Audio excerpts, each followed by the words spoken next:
Good morning, everybody. It's Wednesday, May the 7th of 2025. Principal Elberly High School Chris Dibble leading the show today.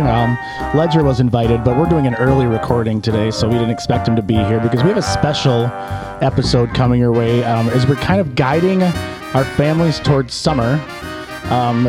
There's some issues. Last week we did an episode on mental health and kind of what to look for if your student might be struggling and where to get some help.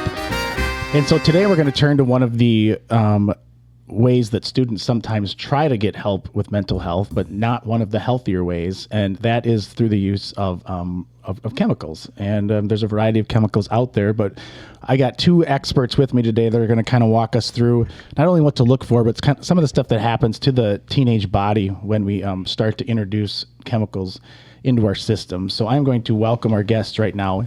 Before I do, I'm going to take a look at the camera over there and go hello, because we are also doing this as part of a video series, because we want you to kind of take a look at what's out there and what to look for in case you're a parent who doesn't know exactly what things are. This is a special video on. The YouTube channel is going to get quite a workout this week. We did the State of the School address last night, and there was not many people there, but that's okay. We shared a lot of good information that'll also be up on the YouTube channel this week. So a couple good entries to the YouTube channel. Good morning, Officer Conn. How are you today? Wonderful. There we go. We got Officer, one of our two school resource officers, Adam Conn, with us today. His expertise is in the law enforcement area. How long you been with the PD? 24 years. 24 years.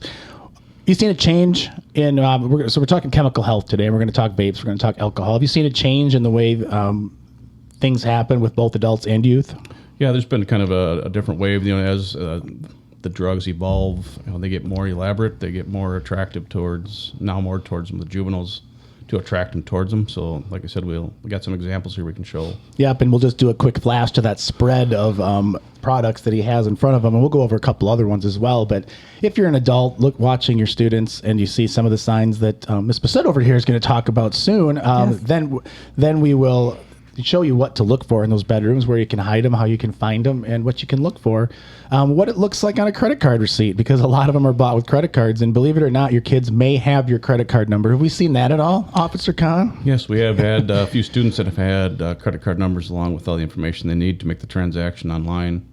We can talk about that in a little bit. Watch those statements. All right, so our other guest, as mentioned before, was Melissa Bossuyt. Good morning. How are you? Good morning. I'm doing well, thanks. Good. And you are in your, second-ish year. I think we brought you in on about halfway through last year, if I remember correctly. Right after March. Yep, right after spring break. After spring break. So what's your history? What brought you to us?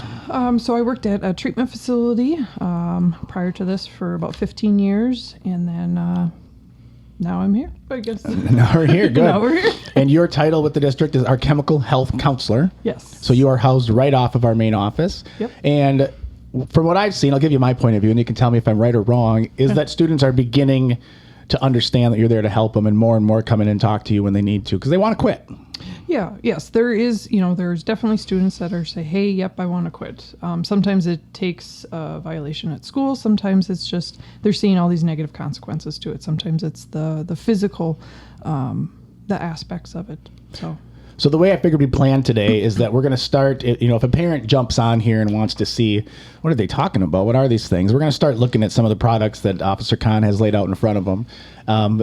Because I think the biggest thing parents want is to know if their kids are using something. And so we're going to show the products in case you see one in the house. Then we're going to go over what to look for in terms of what behaviors you might see from students, or behaviors or any kind of shift.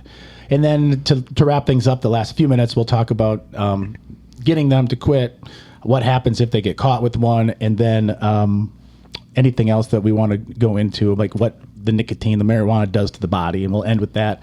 But we're going to do it like a newspaper article. Put that big one right away at the beginning. So let's start with, I'm a parent, and I sensed a little something's wrong. What kind of stuff might they have? I'm going to turn it over to Mr. Conn, or Officer Conn here, to take a look at some of the product we have laid out. And I'm going to tell you one of the things that I'm noticing right away, and I have a little bit of a cold. I don't know if you can tell this. I didn't boost the bass today on the mic. I have a little bit of a cold, but I can still smell these things.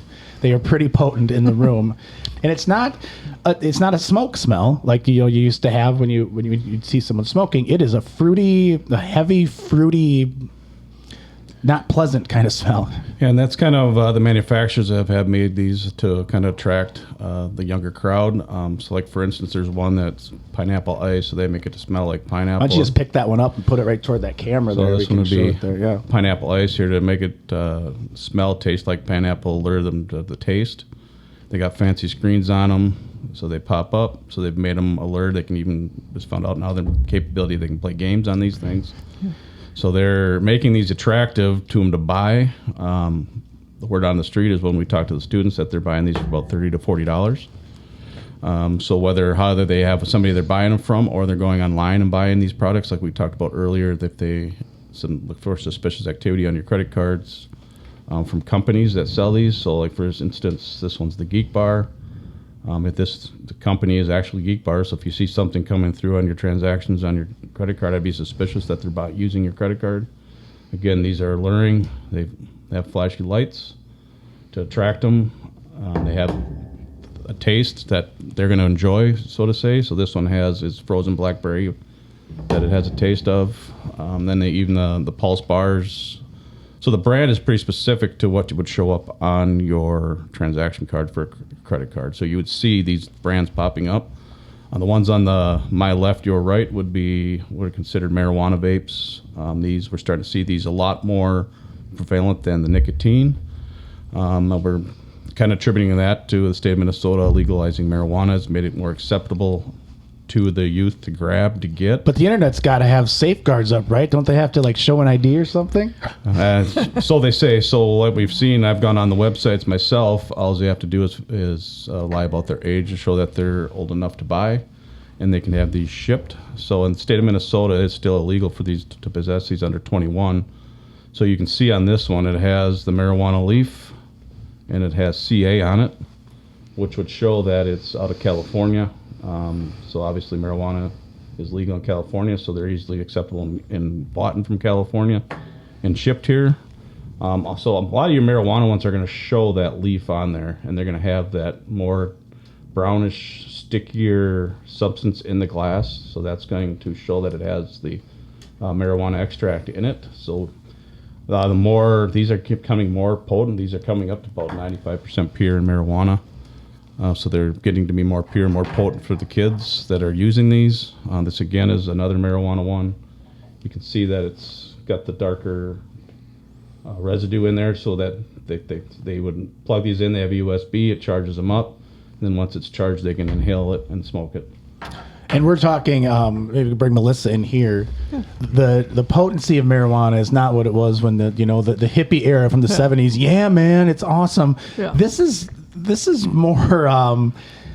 Technology has given us a chance. It's a hit on one of these is not the same as a hit at Woodstock back in the late 60s. It's basically taken out all that extra stuff, and you just have the juice is what's kind of left in it. So it's And then that juice gets burned. It turns it into a vapor, Yep. and they take it in, and it goes right into the lungs. Yep. It's not good. Where do they hide these, Officer Conn? Where do you find them? So that's kind of an interesting question. We have found these. The kids will conceal these even in the bathroom area. They're concealing them in the garbage cans underneath the liners. We'll find them underneath the liners in the garbage cans. They'll conceal them in the TP dispensers in the bathrooms. They've gone as far to find a little nook on the sink to stick them in there to hide them and come back and get them later. If they have them on their person, we're finding them.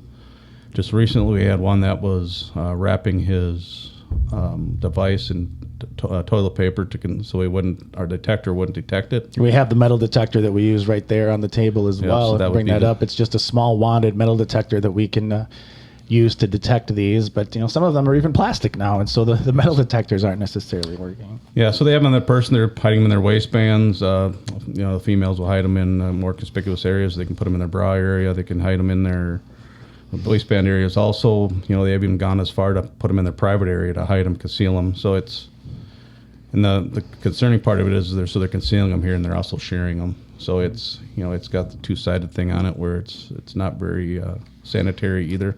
So if you're going into your kid's bedroom and you're looking for something, they're small. They're easy to conceal. You kind of got to turn the room upside down to find it if you have these. Yeah, if you were looking for questions. these, probably my hot spots would be I'd be looking between their the mattresses in their bed, but looking in their closets, little containers that they conceal stuff that you wouldn't normally look in. It's got to think outside the box. Where would you hide something if you didn't want somebody to find it? Yep. And that's probably where you're going to find it. And between the mattresses is bad, because when we've done these searches, you find them. They're not cool. They actually they're turning a liquid into a vapor, which means there's heat. Yes. And I know we keep these when we have them down in his office. This is in a sealed 5-gallon bucket that's metal, because these have been known to start fires and explode as well. Yes, because they do have the capability, because they have the battery in there that we're charging. That battery can explode and can cause fire. So if we're sticking them in areas where they could combust and start something on fire, you could potentially have a house fire. So, Melissa, what are we as parents looking for in case? Of course, my kid doesn't do anything like this. That's our first thought as a parent. Yeah. We're always going to think, we always put our kids on a pedestal. Not all of us, but we think our kids are going to make the right choice, right? Yeah. What kind of changes in behavior, or what are some signs that you might want to go into the room and look for something? Well, first off, there's a couple of things. One, use your nose is the main one. If the smell, it's having a face-to-face conversation with them. You can either with the nicotine, you can smell that sweetness. With the marijuana, it's a more pungent smell. It's it's talked about skunky smell to it, just a little bit different. Looking them in the eyes, look at their eyes. What are their eyes telling you? Are they red? Are they heavy? Are they not making, really good contact with you? Are their pupils dilated? And then just watching their behavior. Like, the behaviors of your kids for the most part. What are they acting like? If they come back from a night out, what are they doing? Are they loud, obnoxious? Are they, do they avoid you right away? Do they kind of stumble and fall? And then lastly is like the searching. I think the big thing is searching their space. I know, you have your own limits with your kids, what that is. And like what Officer Conn said, looking in that small places, other places too is to not forget is like small containers, Tylenol, little bottles of stuff like that. Empty bags of if you look at the one that one, those are the ones we've pulled off quite a few kids, because they're so small, they can fit in anything, really. Yep. Another one I didn't even think of and I saw the other day was plants. If they have any plants in their room, they're putting them in the dirt. So I was like, oh, well, they're just places you just don't really think of. So, and for me, I think one of the big things is a big factor is the cell phone. If you can have access to their cell phone, look at the conversations that your kid is having. What are they doing on social media? You can kind of tell what's going on. Are they making all of a sudden new friends? Are you seeing a new group of friends? I think a big thing is actually looking at their phones. Yeah, and I'll add that on to the phones, because it's one of the more frustrating pieces for us as school administrators is when you get the cell phone in the kid's hands and you ask the parent, the parents, can you take the phone from them? Can you do this? And like, no, but you can. I mean, you pay for the phone. You can actually call Verizon, AT&T, anybody, and have them shut the phone off. You can work out a deal with your kid to make sure that they are treating the phone appropriately. This is not just about marijuana or nicotine or getting alcohol, or we'll go into alcohol in a second here, but it's about, internet safety. It's about knowing who they're talking to. It's about the bullying stuff we get. We don't see bullying face-to-face in school as much anymore. It's online. And so if you're a parent monitoring those phones, you're going to stop a lot of it. Now, I want to step in just for a second as we talk about heavy use. And last night in the State of the School address, we talked about how many times we found it. Use is actually down in the building. The ones we see using are using more often, and they're getting more brave to bring it here. But the number of tickets you've written and the number of suspensions we've had is down quite a bit from previous years. Yeah, we said that's a good thing to see. The numbers have gone down from last year to this year. The amount of citations. Which is positive. I think with the education and the more they hear about it, I think they're trying to steer away from it. And like Melissa said, a lot of them are coming to her now if they were using, trying to get off of it and not be using, which is a great resource for the students to use that to try and get off these chemicals. That's a conversation we have. It'll lead into, the effects, what these are doing to people. And when they hear that, they're like, oh, I had no idea that that's causing that much damage to my body. Yep. And that kind of, it's a two-way street. We talk to them, and then, like I said, we can refer them over to Melissa, and she has that long conversation about the effects of it. So let's talk about that a little bit. We don't know a lot. The vapes still are, fairly new. We've been Over the last few years, we've been talking vapes for the most part. What are they doing to bodies? Oh, all kinds of stuff.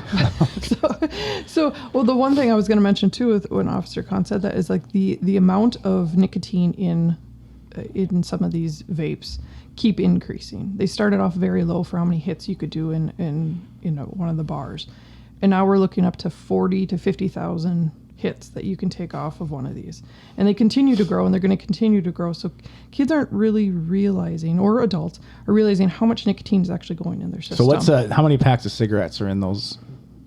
What they're called bars, they're called pens, they're called all kinds of fun stuff. Oh, We know. If I had to guess, you're probably looking at, one of these, there's a lot of fluid you can put in here.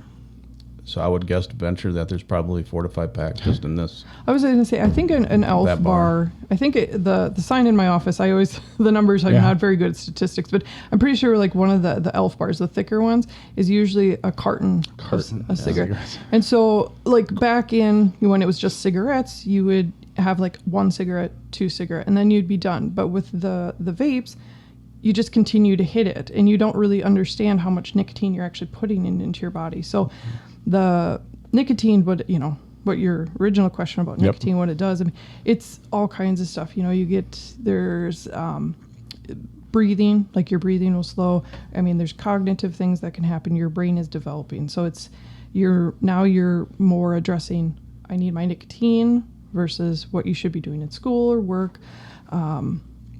I mean, there can be all kinds of stuff that's going on.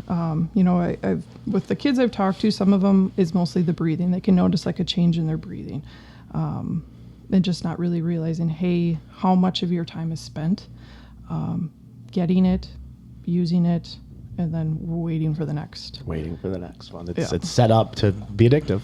Yeah. Yep. It's a system. Yeah. And that's something too. I was just talking with Mr. Dibble last week about this. There's articles that are coming out now.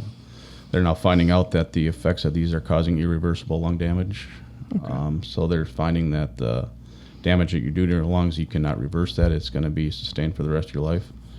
And there was even an attachment to that, an 18-year-old student that got addicted to these, and the damage was so bad that he couldn't breathe, and it ended up dying from the effects of the vape. So they're finding out the more stronger they make these things, and the more ability to have access to these, it's causing a lot more damage than what they had thought. And they're finding out also that it's more damaging than actually smoking a cigarette. Yeah.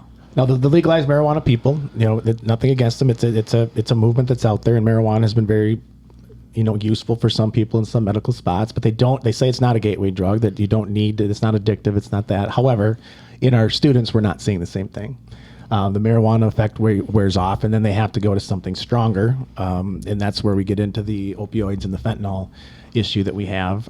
We lost a student recently here on a fentanyl overdose while in placement, and so it's something that we know exists. What are we seeing in the community? We have not found fentanyl in the building. No. We have Narcan on site in case of an accidental overdose or some kind of fentanyl issue. We have not. Thankfully, have not had to use it. However, it's out there. So what does that gateway look like? What do kids do? I think they start with the experimental part of it. They hit with the nicotine portion of it, and then they find out that they like that. They find out that they need it, and then that gets to a point where they're not getting what they need, and then they move on to the next, which would be your marijuana vape. They find somebody that can get them that, and then they start with that, and then it's like anything else. The more you do it, the less you're getting out of it, and so then they got to find something else, and then they just move up the ladder. That's when we hope that we can intervene before it gets to that point. But like we always say, once you start, you're looking for the next high, and usually from marijuana, it's up to your methamphetamines. You're using and even pills that they get their hands on. Yeah. And then the pills are where you can it gets a little bit dangerous because you don't know what's in those things. Correct. It's not, you're not buying it from a behind the counter. Mm-hmm. They don't sell that behind the counter. And then we don't know where they're coming from. We know they're being imported in, but a lot of them from Mexico or across the borders, and we don't know what the amount they put into them. So you take 1, 2 of them, it may be enough to overdose on. Okay, and just to make sure we know, in case parents see something, what does the fentanyl overdose look like? Oh yes, so fentanyl overdose, that would be when basically the the pupils of their eyes are pinpoints. They either fall asleep or lose consciousness. I would say more of consciousness than falling asleep. Slower, weak breathing. You can hear choking or gurgling sounds. Limp body, cold or clammy skin, discolored skin, especially in the lips and nails. Okay, and there are, you can bring with quick action. You can stop it with I think the Narcan's the name brand. Yes. You guys, I think police carry it on them. Yes. We have it around the build. We have it in different spots in the building where we can get to it, and it's either a nasal shot or a needle. Correct. Yeah, and like they said, that's only short term. You're only buying so much time before you need medical intervention to reverse that. So it's times of essence and something in an overdose. And so that's something we haven't seen in the school yet, thankfully. We have found a lot of nicotine. I wouldn't say a lot. I'm not going to say a lot. We find nicotine. We find the marijuana. We've not found the fentanyl. Alcohol, we know kids are using, but we don't see it here as much. No, alcohol's been very sporadic. I think we average maybe 1 or 2 a year. It's somebody that, brings it in a water bottle, and we get information about it. And, it's to the point where they haven't consumed a lot. They're more experimenting, I would think, with the alcohol. My guess is it's right now, it's easier to get a vape pen than it is to get a case of beer or a bottle of vodka, because you can't online buy. Alcohol is pretty restrictive in the way to sell. Yeah. Vape's not so much. It takes one fake birthday in the computer, and you can get yourself a vape. So I would say, let's talk vape detectors for a second, because that's something that people always ask. Why don't you put vape detectors in every bathroom? Adam, why don't we put vape detectors in every bathroom? There's a couple reasons. They would go off consistently, and if it goes off, we're still going to revert back to how we track them down now. We'd have to get on the cameras and see who was in there, who activated it. And the way it is right now, we get a lot of reports throughout the day as it is that we're chasing down. We have about 1,100 vape detectors in our building, to tell you the truth. And I'm kind of proud of our student body, because those 1,100 vapors don't want people not vaping. We just lost our camera feed there. I think we're pretty much done with it, though. You just saw my camera mount go dead there. The kids who don't want people vaping in the building have been very good about reporting just quietly. We have the see something, say something line that comes to my phone right away, but they'll also just stop at the teacher outside and say there's two people vaping in there, and so we can run back the cameras. Of course, we can't have cameras in bathrooms. That's a huge invasion of privacy, but we can see who comes and goes, and some of our cameras have microphones on them, so we can hear what they're talking about. So we're doing what we can here, but we want to be able to share this information as we move into summer, to talk with parents about what to look for, because we want to keep your kids clean and healthy throughout the summer. What else do you got for us, the chemical health counselor? What do we need to know? I was going to just say another big thing is just talking to your kids. So if you do have concerns, before you speak to them, be prepared. Make sure you're not going into a conversation when they're under the influence, speaking angrily, making assumptions, shameful or anything like that. But be ready to speak to your teen about, what your concerns are, and try to be in a non-judgmental, stance. Be prepared to, they may have questions, and be prepared to kind of, have a response to those. I think the biggest thing is just having a conversation with them, what your expectations are. I know a lot of kids, and a lot of this stuff is experimental. That's part of being an adolescent, is experiencing it, and sometimes it's just preparing them to be okay. If this is what you're gonna do, where do you go from here? What do you expect from them? If it's making sure they're in the right frame of mind. It's just kind of, I've had this conversation too. Sometimes it's not a matter of if you're going to see drugs, it's a matter of when. So make sure you're prepared how you're going to handle that situation. Perfect. And I bet Google's a pretty good resource. Yeah. So a lot of this, I know we went through a lot of it, but we didn't get quite to every specific thing. But one of the websites for parents is drugfree.org. It shows signs for drug use and kind of where to go from there if you do suspect. And also Association for Non-Smokers Minnesota, they have a great line out of, they have a backpack, and it kind of shows you today what to look for. And some other things that we were talking about earlier too is just finding like random chargers. Like this, is another thing. Is like, what is this for? Because like you can see with all of them, they all have little chargers on them. And the chargers usually have the name of the product on it. That's where we've been able to find, and we go through a backpack and the students have a charger that says Loon on it. It's like, wait a minute. Right. Makes the do you have a Loon laptop? No, you don't. We know what this is for. Yeah. And the answer is always what, Adam? That's not mine. Yep, it's not mine. How would I borrow that? I don't know That's what mine. it is. I don't know what that is. I just needed to charge my phone and someone gave this to me. Who gave it to you? I don't remember. Kids are kids. They're still kids no matter what we do. And whether we're talking tobacco, alcohol, old drugs, new drugs, kids are kids. And we're going to do our best to help them. And that's where I think the families need to know what we're talking about. So I appreciate you guys coming in. We've gone over the 26-minute mark now for today. But it's a big topic and we're on video. So I figured, let us run a little bit because I think this is the big next step in working together with parents. We see it. We want you to know what to look for. We want your kids to have a good summer. Is it illegal for kids to have this if they're not in school? I know school's different. We have different rules. But can students have marijuana and nicotine on their person in public? No, the city actually adopted an ordinance, so it is actually legal under city ordinance to have the nicotine and the marijuana ones are illegal under state statute because they can't possess marijuana at the age of 21. So either way, they're petty misdemeanor offense to obtain or have these in their possession. So that will be a ticket, and that'll be a court appearance. Correct. We're trying to help, guys. We're trying to help, and we hope to not get to that point where we have to write tickets and get them in front of the judges, and that's why we hire people like Melissa to come in and help us the best we can, educate students, and make sure that they are making the best choices they can. Well, I appreciate you guys both taking the time on this early morning, coming in and trying to share some of this, or not trying, sharing this information so our parents know what to look for. So thanks for being here. I appreciate it. Appreciate you having us. All right, I'm going to do some closeout stuff here just for you guys.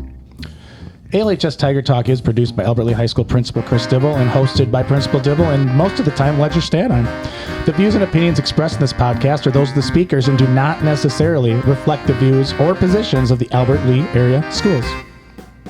Theme and transition music include Hot Swing and Acid Jazz. It's composed by Kevin McLeod through Incomtech.com and licensed under Creative Commons. And a link to that license can be obtained on the ALHS Tiger Talk website. A special thank you to Albert Lea Community Education, the Albert Lea area schools, for supplying all the equipment we use for this podcast. Again, you can check us out on the Albert Lea High School YouTube channel if you want to take a look at the video and see some of the products that Officer Conn showed. We'll see you all again next week. Have a good one, everybody.